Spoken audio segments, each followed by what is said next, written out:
Me.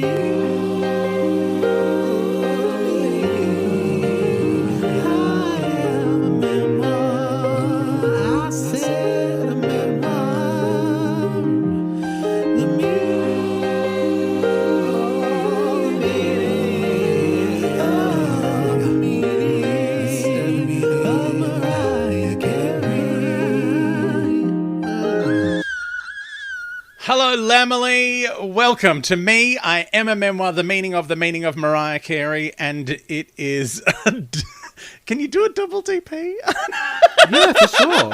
Anyway, it's a double. It's a double DP of bonus episodes. We've just come off the back of number ones, hashtag ones. That was just half size. Yeah, well, So, it was 4 songs and it went for nearly an hour. Yeah. So look. We will hopefully be a bit more judicious with this episode where we are going to look at Rainbow because Mariah seemed to have recorded the entire thing within 3 pages of the last chapter that we read in Sing Sing in The Meaning of Mariah Carey memoir. I'm very excited about this album. We've got some Diane Warren. We've got some Jimmy Jam and Terry Lewis. Like, it is some hot Scheisen, as they say in Germany. I don't know. Do they say that? They don't say that. No one says that. I'm going to get there, and this first thing I'll say, and they'll be like, who the fuck is this person? Who is this man? So let's just get right into it and break it on down. Rainbow. Break me on down. All right, so Rainbow was released November 2nd, 1999. So Mariah was 2, which is cute.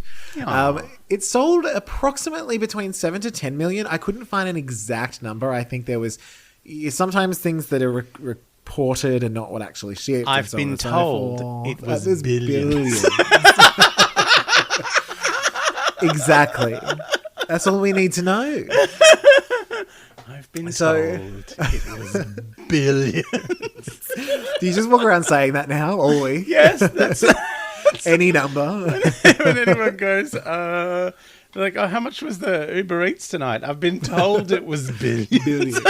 There's going to be so many things that we say from this podcast that no one's going to understand. No one will understand. In my other podcast, Adam Richard Has a Theory, I've been trying to explain, because I said that the new Daleks were NQR. It's a Doctor Who podcast. And then I just... Daleks with 3 H's. Daleks. But then I had to explain what NQR meant, because I was like, oh, is that even outside Victoria? I think it must be. I know there's like the store. Looked it up. No. Oh. There's one in South Australia and that's it. Really? Yeah. I thought it was a saying before it was a store.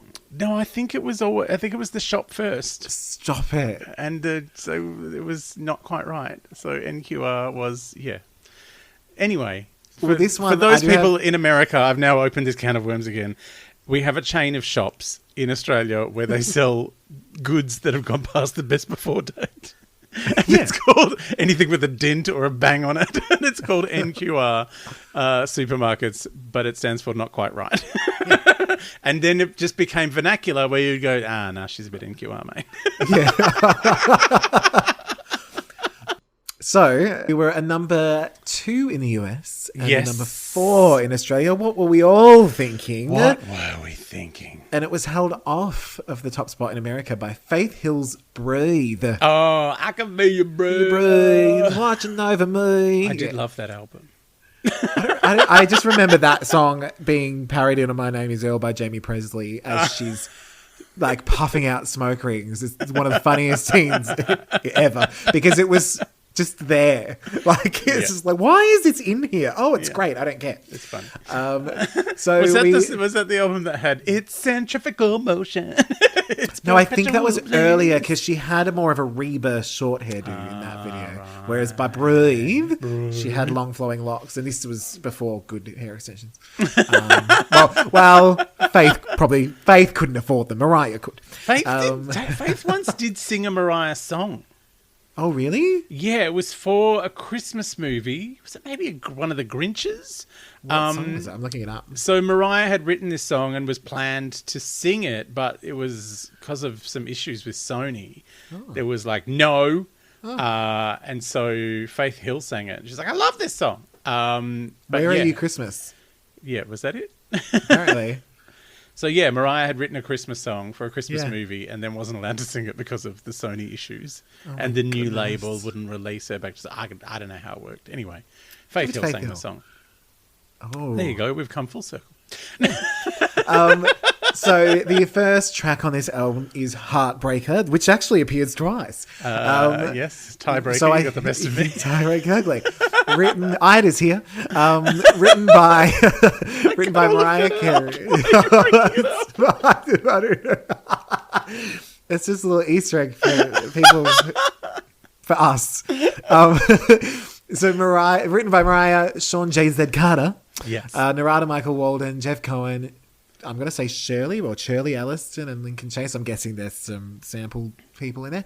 It samples Attack of the Name Game by Stacey Ladishaw. It went to number 1 in the US and number 10 in Australia, what were we thinking? But I will say it was quite a big hit here. Oh, it was huge. I remember this song being around for a very long time. And the video got so much airplay. Yeah. It's so much that I still only recently have seen Jay-Z in it. Right, me too, when Mariah tweeted it. Yeah. That was the first time. Oh, that's right. He was in the video. Was that Beyonce dancing in the background? I have... I have info on this, don't you worry. Oh, excellent. So Heartbreaker because it was a cartoon and she had the little sign that said Jay-Z coming in 2 weeks. We have the explanation as to why. Oh. If you don't know this. So Heartbreaker was written for... They had to airbrush Beyonce back into the background. Yeah. Quick.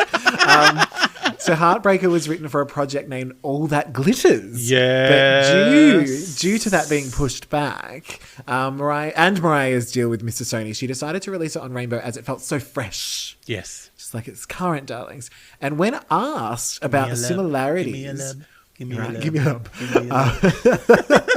When asked about similarities between some of her first singles, namely Fantasy, but also Dream Lover and Honey, Mariah said, well, I have heard that one time and again, but people must realize that I do have my own personal style.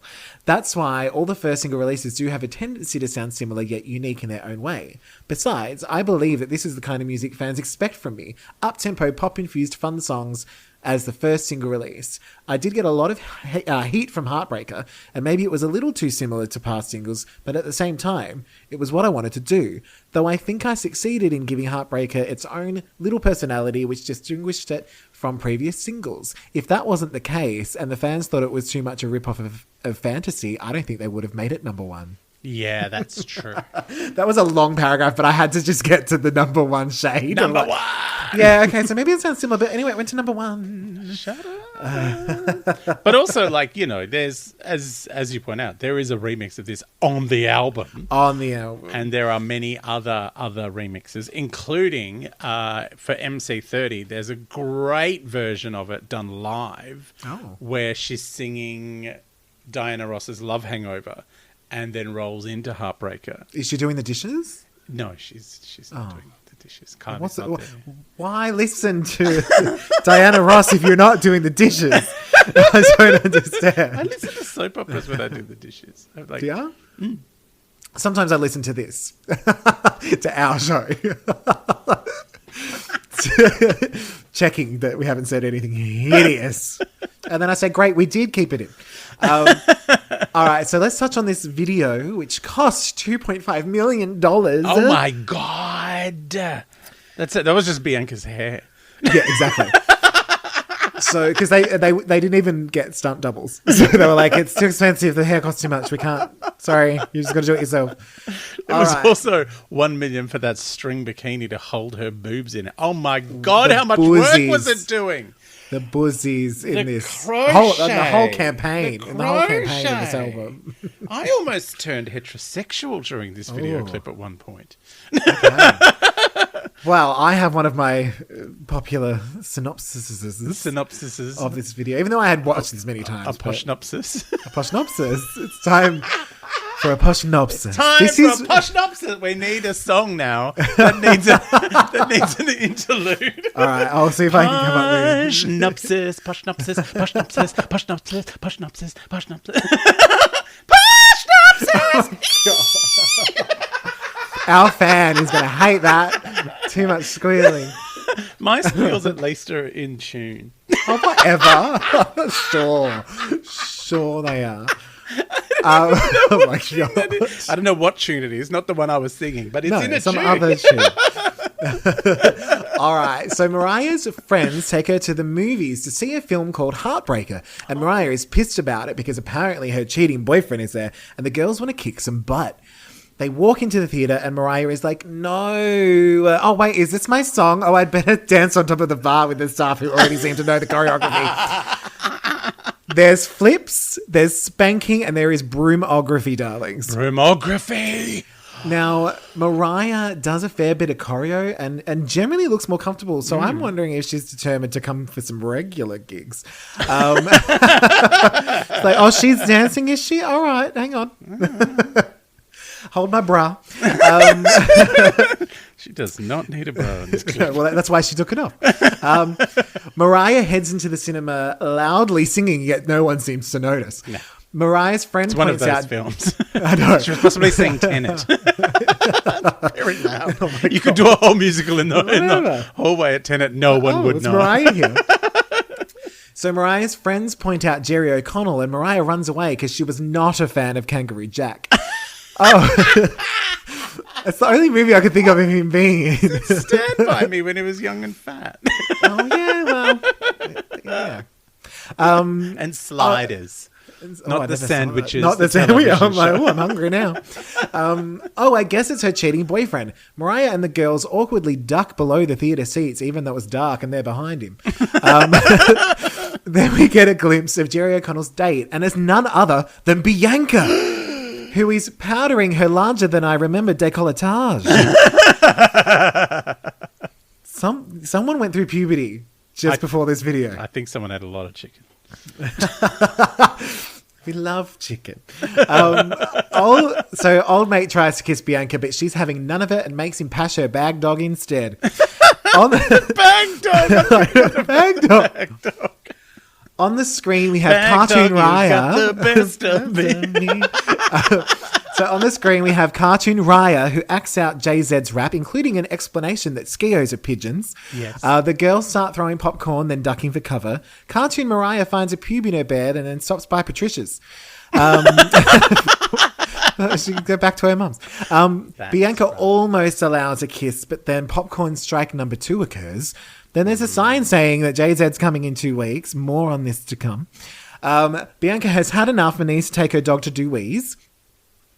So Mariah's friends force Mariah to follow Bianca because it's 1999, so it's got to be the other woman's fault, not the cheating boyfriend, darling. Like Mariah goes... TV show Cheaters. Is this an episode of that? Pretty much. Mariah goes to talk to Bianca, who starts a glamorous fight, and Mariah has to show this bitch who's boss. This is the best episode of Jerry Springer ever. It's so good. This is more a Ricky Lake episode from 99. With Sally Jesse Raphael. Sally Jesse Raphael. She was in the Young Rock the other day. It was so funny. Was she really? She was also in Sabrina the Teenage Witch. They were watching it on the TV because it's Young Rock is set at the time when that was popular. Anyway. Well, she was actually in Sabrina the Teenage Witch. Because that also was popular then. Yeah. There's a lady pooping and cat screeches because it's 1999. Yeah. Back in the theatre, the screen shows Mariah in the worst wig ever, dressed as Sandy in Greece, like some kind of ongeception. So it's spelled ONJ-ception. ONJ-ception. Mariah returns, having obviously won the fight with Bianca, pours some soft drink in his lap and waves goodbye. Meanwhile, Bianca's bloodied corpse is found floating down the river 3 days later. No, it's not. This isn't Law and Order. I just thought it was so funny that, she's like, I'm going to, get back at him. I know Bianca started the fight, but that was a full-on fight. And then, I'm just going to pour some lemonade in your lap. That'll teach you. Yeah. Also, get a type. She looks exactly like me with a wig on. Right? I know. How did you not notice that? Now, as mentioned, we had an alternate clip which did feature Jay-Z rapping in a hot tub, which mimicked scenes from Scarface with Mariah made up to look like Michelle Pfeiffer's character from the film. I've just put a little side note in that Michelle Pfeiffer is my eyebrow doppelganger. I won't be taking questions at this time. Okay. This was supposed to be the original video, but Jay-Z had already released a clip for his song Girl's Best Friend, and his contract stipulated that he needed to have a 2-week waiting period between videos, hence the 2 weeks. So Mariah went back to the director and said, quick, we'll just pop some animation in and it will say 2 weeks so that it's all clear. And then nothing's really said of why it was never really replaced. I think that the main video was just so popular. They're like, leave it. Just leave it. Whatever. They got the second one going, this is the same. Speaking of Michelle Pfeiffer, she sings When You Believe in the Prince of Egypt. Like the really? The actual in the film version, yeah. Or did she actually sing it? Yeah, she actually sings it, and can with she sing? Sandra Bullock's character. But Sandra Bullock doesn't sing; it's someone else. Sandra Bullock's in it? How did I not see this movie? When You Believe is from the Prince of Egypt. It's a cartoon. Yeah. No, I know that, but I didn't know that I just... everyone famous in the world is in it. Really? It has a cast, like it was the first big DreamWorks animated picture, and like they just threw everything at it. Hence the Whitney and Mariah. It's like, we'll just get them to do it. Like we'll get Stephen Schwartz to write the songs. We'll just throw money at it. We love this. Sandra Bullock and Michelle Pfeiffer. It's like double DP. Double DP. Anyway, full circles. I'm all about full circles today. Yes. Full circle jokes. You made it awful. You made it all string bikini holding up breasts. Except the string broke and the breasts fell out. So we will touch on the remix video as well, but we'll wait till later. Yes. So this was actually my introduction to the Jay-Z. Oh, was this your first Jay-Z'd? Yes. I'd never been Jay-Z'd before. He's it's kind of like, I know she's had a few great rap guests, but this one, like, he just is so good. He just fits into the groove perfectly. Like there is no, I feel like this is the best mesh of anyone she's ever worked with. And I did write. I kind of feel like this was this was the kind of almost the precursor to all of the big Jay-Z songs. Like this was the precursor to Crazy in Love. Sure. This feels like Empire State of Mind and Umbrella Ella. But under Barack Obama, A. But it's just like it feels like, I know Jay-Z has like his own huge career and is amazing, but just as for just lending some gravitas to a pop record, there's something about this that when I hear Crazy in Love, I just go, the first thing I want to hear as soon as it's finished is Heartbreaker. Straight away. Okay. Straight away. I love Crazy in Love. It's one of my favorite songs. But as soon as Beyonce has finished grinding on the floor and I'm all like, woohoo! I'm like, okay, give me a love, give me a love, give me a love, give me a love. I'm going to get on the popcorn bar. Well, I did write that I feel like this song is such a good mix of the pop, the rap, the whisper, and the belt. Yeah. It's got all of the Mariah. But I will say one of the things that I didn't know for a long time, and I always thought it was really dirty, and it's not, is a line which is "Blow My Day" from Jay-Z. I thought he said "blow my ding," and I thought, how very dare you insinuate Mariah would do any such act? What are you talking about, Jay-Z? But there was also a story about the jeans from the video. Oh. Do you know about this? No. It was because, like, I didn't get to find the full story, but Mariah had these sort of low-cut jeans, and they were actually your higher cut jean that she literally took scissors to. The waistband off. Yeah, because she's like, this is too high. And then they were like, people need to see more Mariah. Yeah, exactly. Maybe, I reckon she's had that thing of like, she goes, I've put on a bit of weight just across the chest, and I just want people to see that I'm not a big fat porker downstairs, so I'm ripping those off so you can see the waistline is still slim and trim. Oh my God. Well, people are going to think I got fat all of a sudden just here. How dare they? And then Mariah, though, was like, this is going to be a trend, right? Unfortunately for her, she did start developing to have like a gene line in this style, but the video was so popular that someone else took notice and did it, and she was not very happy about that, darlings. Yeah. I wonder if that gets a chapter in the book. Was this when hipsters started? I Did she think so. start hipsters? I think she may have. Oh, Mariah. Yeah. Yes, I know. She started so many underpants in my eye line. So, yes, look, it's for me, this is a classic Mariah bop. Like, what else is there to say? I've infinitized it without even thinking about it. Yeah, it's of course it's infinity. Like, how can you, like, give me a love, give me a love, give me a love, give me a love. Like, it's perfect. It's one of the most perfect songs of all time. Ooh. And it just sits with you forever. Like, sometimes, you know, I know we talked about tiebreakers at work whenever we talk about tiebreakers. Like, sometimes we'll go, like, how much have you got to go in this round? And I go, I've done everything except give me your love, give me your love, give me your love, give me your love. Oh, my God. Like, sometimes that's how it goes. People must really like working with you. Scribble must not down, be I hate exhausting you. at all. I'm off to Patricia's. All right, But but in the send you back interest, to your mum. yes, in the interest of keeping this going, let's get on to track 2 with Can't Take That Away, Mariah's theme. Oh, don't. I know, you're very excited. This is written by Mariah and Diane Warren. Amazing. And due to some political nightmares, didn't don't. really chart anywhere, but it charted And in it was our a double A hearts. side. Like, that was Right. rude. It charted in our hearts. It did. So I have a little something about working with Diane Warren. Who is insane. I follow her on Twitter. She Is she? completely batshit crazy, and I adore her. Okay. Her cat passed away recently, poor love. Oh, no. Yeah, I did actually see that. You might have R.I.P. retweeted it. Diane's pussy. Oh, God. I think that's the first time we've said that word, and I hope it's the last. I'd prefer clunge, just quietly. Clunge. You have to say clunge as if you're from the north of England. Oh, it's me clunge. Clunge. Bacon butter. Right in me clunge. Oh my God. All I can say is bacon butter, because that's what Mel B said that all the time.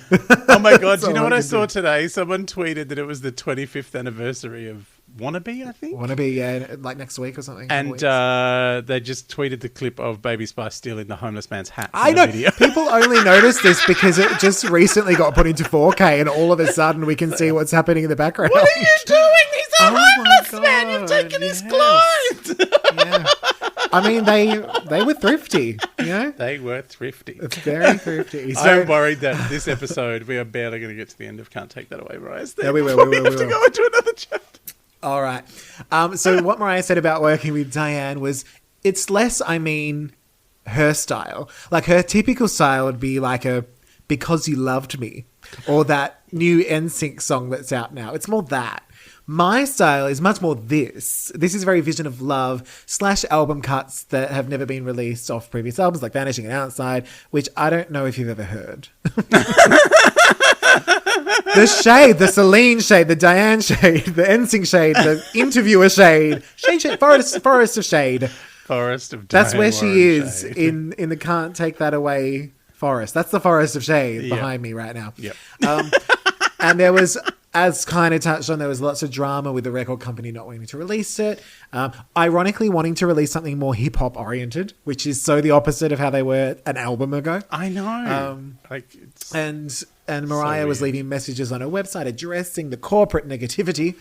And in the end, it only got a limited release. It's my A theme. double A side with Crybaby, featuring Snoop Doggy Dogg. So, is that what it was double A signed with? Yeah. That didn't come up in the research. In your How research. dare. I probably Yeah. got the single. Anyway. Oh no! So Like for there was a CD single. I think here in Australia it was released as its own bit of Maybe business that's because it's why. got 400 amazing dance mixes. Oh, I didn't even mention Junior Vasquez's dance mix of "Can't Take That Away, Mariah." I mean, of Heartbreaker, Heartbreaker? which I absolutely love. It's only 11 minutes. But then, because it was An like, oh my 11 God. 11-inch? Yeah. Because it was like, wow, what's she doing? She's abandoned David Morales. Apparently, he tried to do it and they agreed that it just wasn't working. And so he suggested Junior Vasquez, who has done this amazing song. And she sings a bit of If You Should Ever Be Lonely on it. And it is, it's epic. Anyway, David Morales does dance mixes of Can't Take That Away, Mariah's thing. All is forgiven. Oh, that's good. I thought he maybe he got wrapped up in the Snuffleupagus Sesame Street debacle. No. It was all fine. I remember reading at the time when she said, I really wanted him to do Heartbreaker, but he just said it wasn't, like he wasn't coming up with anything more original than anything that he'd already done 100 times with her. Yeah, sure. But at least he's honest. Yeah. That's good. Yeah. So we did have a video, and I've done my little blurb. So what do we call it? A posh... I've already forgotten. A Poshnopsis. A Poshnopsis. A Poshnopsis. Why is it to the theme of ex-girlfriend? I don't know. That's what's in my head. All right. Poshnopsis.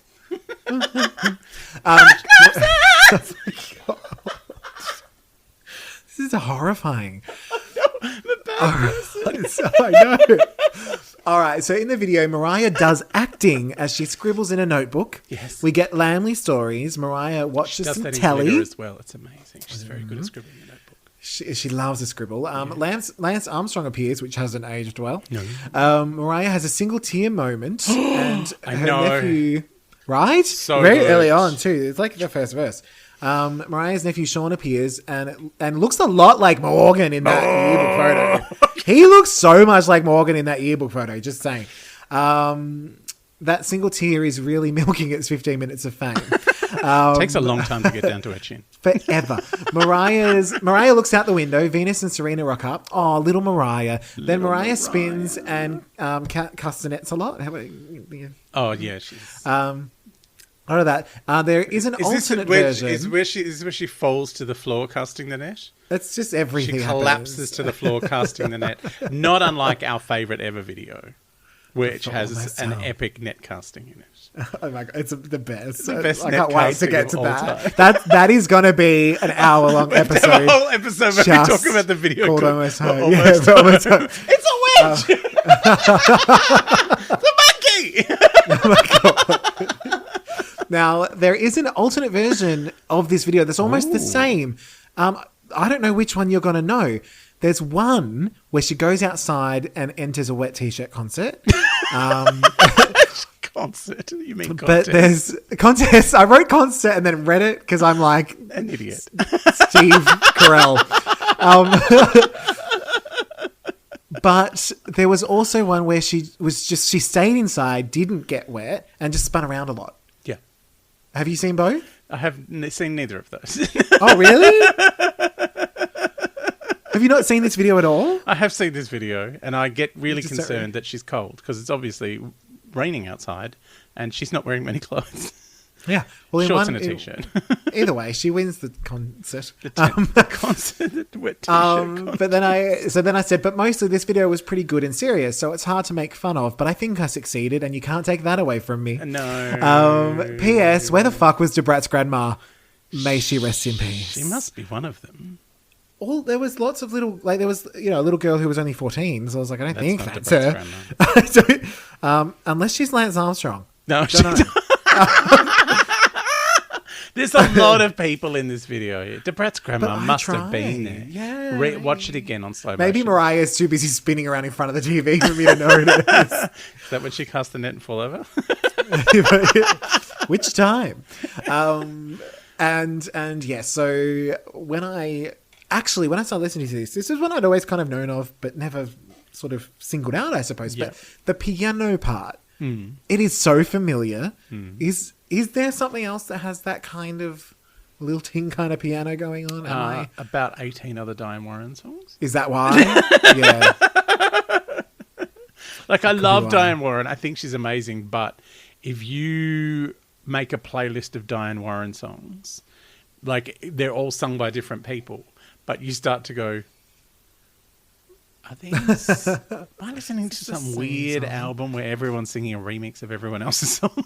Yeah. That's the thing that happens now. Yeah. Um, Like, I'm happy for Mariah to do 17 different versions of Heartbreaker. But Yeah. I don't want to do 17 different versions of Unbreak My Heart. oh, I would like that. So I know that this is a particular favorite of yours, so I'm going to keep my bit short and sweet. But I do like that for this song, I find that Mariah's kind of slowly finding new ways to do the classic ballad. Like it's not Vision of Love again. It's not Hero again, which is hard to do because she's done it so well. And I think this is like a sign of it, like, oh, I'm kind of finding this new groove. So at first listen, I gave it 4.5, but after re-listen, I've given it video whisper cusp of infinity, because the video spinning around helped. And the other thing I wrote, I think I need this to come on in a dark moment that I can feel lifted up, because I was in a fine mood listening. So I was like, well, it's not going to take me where it needs to go. I need to be on the floor crying and spinning around in a t-shirt, and then have this song come on and go, oh my God, it's better. Everything's better. It's grandma's here. So 99, I would have been, and other people born around my the same year as me, not Mariah, obviously, because she was born 2 years earlier. Yes. Like you're 28 years old. Like you are looking down the barrel of 30, and it is distressing. Like to be like, I'm not young anymore. It was you and Ally McBeal going through this at the same time. Exactly. So it's a confronting time of your life. Also, it's like at the point of your life where it's like, oh, fuck, I've got to be responsible. I've got bills to pay. Like, you know, I've been able to rely on my parents all my life. Like, you know, my mum had died 4 years earlier. So I just, you know, also I was starting a career in stand-up comedy, like a creative thing, and it's, you know, when you're doing anything creative, there are a lot of people who want to tell you how much better they would be at it. Me, for instance. Yeah. But implying how terrible you are, and it's like, I am barely holding on. So this is one of those songs that just, you know, meant a lot. And still does. Like, it's, you know, it's one of those songs that you just, like, the people at the start of the film clip who were saying, you know, I really needed this song. Like, when I first heard it, like, I really needed to hear it. And it, because you kind of go, oh, well, if this is Mariah's theme and she has these feelings that people are often trying to take away, you know, the essence of her, then you go, oh, okay, I'm not alone in that feeling. Like, I'm not the only one that feels like things are coming to get me. So, yeah, it's just, the lyrics are really powerful, but also just her vocals are soaring. And, you know, I'm not a very spiritual, gaudy person, but when God comes up, I have a little moment of like, maybe I do want to believe. I believe in Mariah. I'm going to Hillsong after this. God. Why are you here at Hillsong? Mariah's theme. Yeah, that's enough. Yeah, fair enough. Bracket, close bracket. Yes. Now that you've mentioned this, though, I kind of feel like I need you to do an intro, like the video intros for the socials. For the socials? What do you mean? Because you mentioned the beginning of the video and you said you could relate. We're going to need that story for me to put on Instagram. Okay. I just did it. Just cut it down. Yeah, I'll just cut that. Put my name down there. Great. In Mariah's special font. Fonts. I think it's copper plate. Is that her font? Something like that, yeah. You know fonts. You're a graphic designer. It's so funny. I'm the worst with fonts. Oh, really? Like, because so many of them are just copies of each other. Yeah, that's true. So, like, Arial is the cheap version of Helvetica. Yeah. And it's like the imperfect version of. And then someone else would be like, well, we're going to do some other thing. It's like, well, Helvetica was designed to be perfect. So why are you trying to copy it? Yes. Like, as in, why are you trying to change it? Just leave it. Because it's your own thing. Because it's copyright and Microsoft didn't want to pay for it. Well, that too. This is how Arial came about. Yeah. Anyway, that was font chat. Font chat. I'm guessing that's an infinity for you. I'm guessing Mariah's Themefinity. Themefinity. I had to sing it. All right. Smashing onto The track Lord 3. will guide me where I need to go, and it is infinity. Lordy. Yeah, great. Thank you, Mariah. Thank you, On Mariah. track 3, we are on Bliss, which was a first listen for me. Yes, written by Mariah, Jimmy Jam, Terry Lewis, and Big Jim Wright. Big Jim Now Wright, we have who is the piano player. Amazing pianist. Like, just better than Walter's Plonky Plonk. So this is a little quote from Mariah about this song, which is, I was in the studio with Jimmy Jam and Terry Lewis, and we were working on a track, and there were all these high notes on it. I was ready to take them off, and they were like, what are you doing? This is what you're known for. Leave it. I thought, why not? I think of my voice as a gift from God. Why suppress it? Good girl. See, this is what I was talking about a few weeks ago when I was saying that I think it's Daydream, there's hardly any high notes. Yeah. And someone at the record company's gone, no, it's annoying. Yeah. And so she's gone, okay, I'll take them all out. And yeah, so her instinct is to sing them all the time, obviously. Yes, sure. And like this is one of the few songs where you can actually make out her enunciating lyrics in the high notes. Because sometimes it's just like, I'm just doing a little squeal at the end. Whistle, whistle. This one is like, oh, I heard her say, "Isn't it bliss?" in total, total whistle tone, and it's like, oh wow, yeah. And that was mentioned. One of the guys was saying, either Jimmy Jam or Terry, maybe, was sort of saying the thing that Mariah, like, he was like, a lot of people can hit the high notes. Yeah. Not a lot of people, but there are people who can do it. But she's singing in it. Like, it's different. Yeah, she can, like, it's not just hitting a note or two. It's like, oh no, this is the tune, and here are the lyrics to it. Yeah. In those notes. Like, it's a range. It's not just a couple of notes. Like, she's got a bit of range up there. It's terrifying and amazing. Terrifying. So my little notes for this were, the whistle's fun, very Minnie Riperton. She does say that. Like, she said that for sure. When the album came out, she goes, oh yeah, I was going for a full Minnie Riperton vibe. Yeah. I did say Underneath the Stars style, but I find this more tolerable. So, the one thing that on first listen, around the 4-minute mark, I started to sort of tune out a little bit. This is the longest song on the album. It's like nearly 6 minutes. Did get choir and some belting, so things started to kind of come back for me. So in the end, I feel like this was going to be one that people were going to think I wouldn't like, but I actually did quite like it. The one thing I wrote down is, you kind of got to be in the mood for the really high notes. There are some times you're like, not today. Because there are a lot of them. There's a lot of them. Had I have been the producer, I probably would have split the difference. Yeah. Gone half and half and had the whistles coming in halfway through. That's just me. But yeah, look, I enjoyed it. What can I say? Do you want to know something weird about this song? Is that for some reason it always reminds me of No More Drama by Mary J. Blige. I know it's a very different song. But I think it's that thing. I think Jimmy Jam and Terry Lewis absolutely let Mariah go for a run. And I think this is more evidence that Walter Afanasieff was like, no, too much. Don't do that too much. It's like, I think he was, I think the horse was bridled. Wild horses run unbridled till their spirit dies. And here she is unbridled. I think that Mariah likes to think that outside opinions don't affect her. No, they but absolutely I think that they do, based on things she said. It's like, oh, okay. So I think perhaps there was some reviewers out there saying the same thing. Yeah. And she's probably going, oh, well, if they don't want me to do this.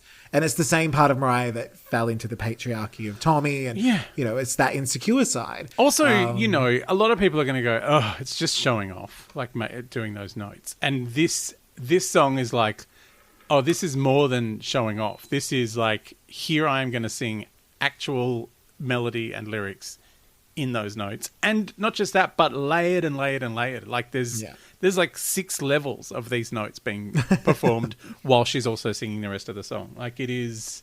And I think that's probably the one thing that the reason that I probably would have brought them in later is because I actually liked the on and on part of the chorus with her lower tones. Yeah. I thought that was kind of nice. So that part of that was just to hear that more. But I think that this is why I'm comparing it to No More Drama is because No More Drama starts at a level and you're going, Jesus, Mary J, you can't go any further than this. Like you're already at the limit and you're right at the start of the song. And I know you're just singing over the top of Young and the Restless, but this is crazy. I know. It's so good. And then she like really goes for it towards the end and you're like, oh wow, we're at church. This is amazing. Like you can't, and that's what I kind of love about this. Like I know you would have been more restrained, but I kind of love the fact that you're going, oh wow, the whistles are already here, and then you get to the end and you're like, oh, and now you're doing this with it. Like now you're going here. Like I didn't think there was anywhere left for this song to build, and yet step ladders out and we've gotten up. So yeah, I really love that. I love that for producers like that. Jimmy Jam and Terry Lewis have just gone, no, we know what you can do and we want you to do it more. Like do it more. Yeah, sure. And it's like sometimes more is more. Lean in. Sometimes more is more. Well, it is for this podcast. We are not going to get through this album in one podcast. We're not going to get through 4 songs. All right. So my score for this one is a 4.25, which it's respectable. not quite an infinity, but I think it's I do like it. Keeping in mind it's within that genre that I don't normally like. So, which is a positive, ironic because they're the kinds of songs that you know who is only ever good at singing because that's her entire range. Well, we do have there is some regular comparisons coming up. There are. Look, this is kind of like my memory of it. I would have given it 5, but listening to it again, I'm just like, oh, that's right. It's all of this. It's all of this. Yeah. So it's tipped me over to infinity. A re-listen has made me go to infinity. Even though my memory of it was only a 5. Yeah. I mean, why even bother scoring it at a 5? Oh, abysmal. All right, on to track 4, How Much, which was a first listen for me, written by Mariah, Brian, Michael Cox, J.D., Tupac, obviously, with the sample, Tyrone Rice and Ricky Rouse. Tyrone Rice and Ricky Rouse. Try saying that 10 times. When I first heard this, I was like, oh, this is Dark Child. Yeah. Like, as soon as it started, I was like, oh, this is Dark Child. It's got that very No Scrubs vibe. Yeah. And then, of course, we've got the Me and My Girlfriend Tupac, which, of course, was later reused in Jay-Z and Beyonce's Bonnie and Clyde 03 or whatever it was. The thing with this one, this was a really funny one because when I first listened, it felt... I didn't know where to put it because I think on one hand it felt a little dated in the production. Yeah. And I thought, oh, and this sample, I knew this sample was first. Yes. As in Mariah used it first. But I related it so much to the Jay-Z song. Yeah. I couldn't sort of get it in my head to sort of sit. Yeah. Weirdly, on the second one, I really liked it. Like, I listened to it again. I was like, oh, suddenly all the pieces fall into place. And it's sort weird. Of generally... Like, it feels weird featuring Usher because so much of it feels like Usher featuring Mariah. And I think that was the other thing. I'm not the biggest Usher fan. Like, I love dislike Usher. him. He's just one of those artists that's like, if he's on, he's on. But I don't seek him out. Unless it's that Yeah song. Have the sound turn up, but I love Usher. Anyway. But yeah, look, on the first listen, I think that was the other thing I couldn't I was like, Usher's here? Why is Usher here? Usher's here. Usher was not a thing then. Like But no, I was surprised at how much I enjoyed this on second listen. Yeah, this is a cute song. It's like, I hate it. It's a 2.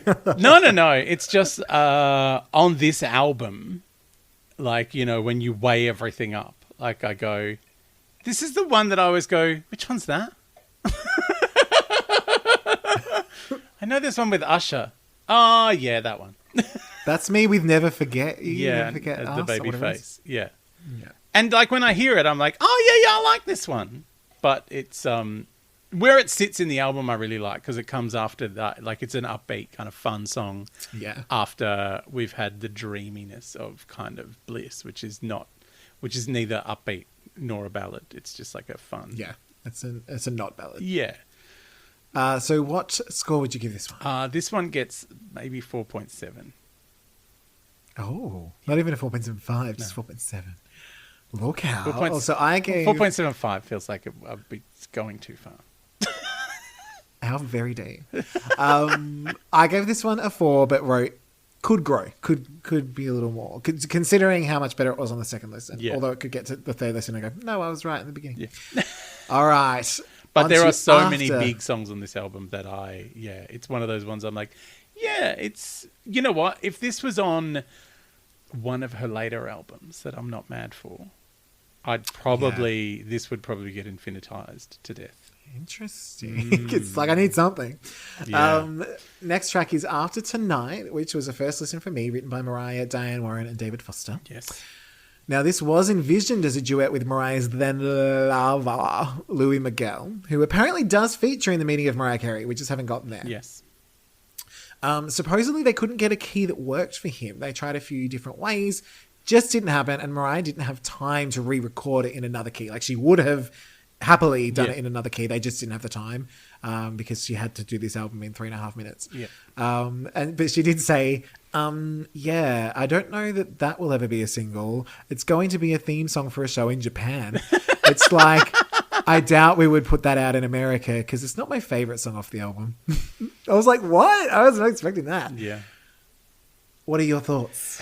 Well, look, this is commercial ballad heaven. Diane Warren and David Foster together is like a dream team. Like, you know, he produced I Will Always Love You, Whitney Houston. Like, he is a superstar producer. I just melted in my chair. Yeah, he's like amazing producer. And he's done some of those Celine Dion songs that we don't like to talk about. I think he might have produced Did he produce the Titanic theme, or was that Afanasieff? Anyway, he's a big time producer.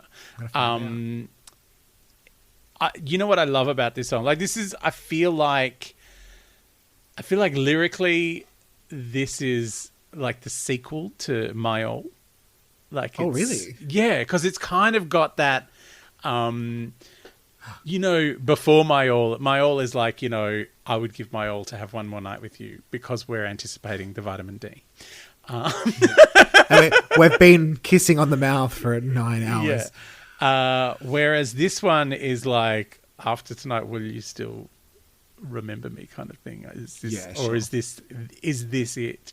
And I feel like this was written in hindsight where, the mother loved me, the sister loved me. Like, this is been perfect. It could have been everything.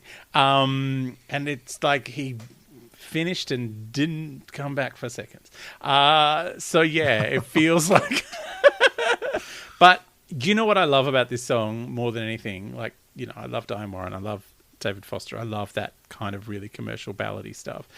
But Mariah doing a duet with Mariah, like, this is fucking amazing. Like, you're just like, who is the best person that Mariah could ever do a duet with? And because she sings the two parts, like, she sings the full duet by herself. Like, she's sung one line and then she's gone, oh, I'll just sing the other part. Fuck Louis. Fuck Louis, I'll do it. And it's like that bit where she is fucking leaning into the duet part of both parts. You're just like, that is the dream for me. Like, that is they should do a duets album, but all of the duets are Mariah singing with Mariah. Oh my God. Because she sings each part as if she's a different singer. Like, it's like, normally. I'm now just thinking of different songs that she could do with herself. Because, she layers her vocals a lot. But obviously when she does it, it's like there's the background singing Mariah and the lead singing Mariah. But she's singing two lead vocals here. And they are, like, not competing, but they are kind of like going head to head in a really, like, it's an amazing, amazing performance for which, you can't do live, obviously. But yeah, I mean, I'm fascinated that she said she didn't love this song. I think maybe because of all the argy-bargy with trying to get it recorded, and maybe it caused strain on the relationship. People were a bit funny about her working with Diane Warren. I'm not sure why. I didn't have time to delve into that. I think because of the Celine-ness and all the other people she'd written for. Also, Diane Warren writes like alone, so it's weird for Diane Warren to be working not only with Mariah but also David Foster. Like, that's a weird. Yeah, I believe that this song was more, from what I can tell from the stories, that this was sort of more of a Diane Warren song that they came in on. Yeah. Versus Can't Take That Away, which was Mariah's song. Yeah. It has a very Diane Warren feel. It's like, and here is the key change, ladies and gentlemen. So I did mention this. I mentioned this in a few things. So I did say that was an unearned key change. More on the part of the songwriter, not. Oh, that is Diane Warren's thing. It's like, what do I? Yeah, I'm like, something missing here. Oh, key change. That'll fix it. Yeah, but I also wrote that it close my eyes. Yes, I did write that it reminds me a little bit of A Regular Person and Unbreak My Heart. Yeah. It's just got those. I mean, obviously the Spanish influences, are quite a part of. But also, like this, that also feels like that's the bit that I go, oh, is this like My All Part 2? Because that's got that weird kind of it does, absolutely thing going on. Yeah, but what was funny? So for this one, my first listen, I was like, oh, it's a 5. It's not quite an infinity. It's a 5. Second listen, not so much. I kind of went back a little and just wrote, maybe it's closer to a 4. I don't know, not sure. Might have to let this one sit with me for a little longer. What's your number 1 to infinity score? Look, the bulk of the song probably gets a 4.5 to 5. But for the pure joy of Mariah singing a duet with Mariah, like, I think I have to give the bridge infinity. Okay, just the bridge. Just the key change gets infinity. No. Just seriously, like, go back and listen to Mariah doing a duet with Mariah and think of it in those terms and go, oh yeah, she is actually singing 2 lead vocals at the same time. It is amazing. All right.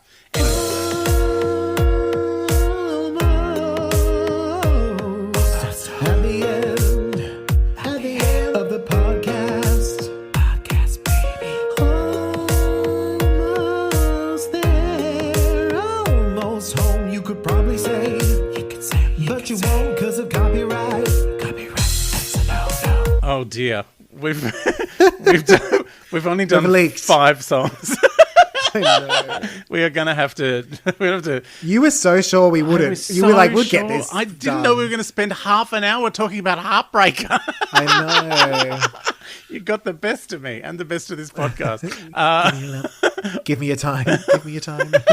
All right, we will continue talking about Rainbow on the other side of this rainbow in another episode. All right, bye, Emily. Bye.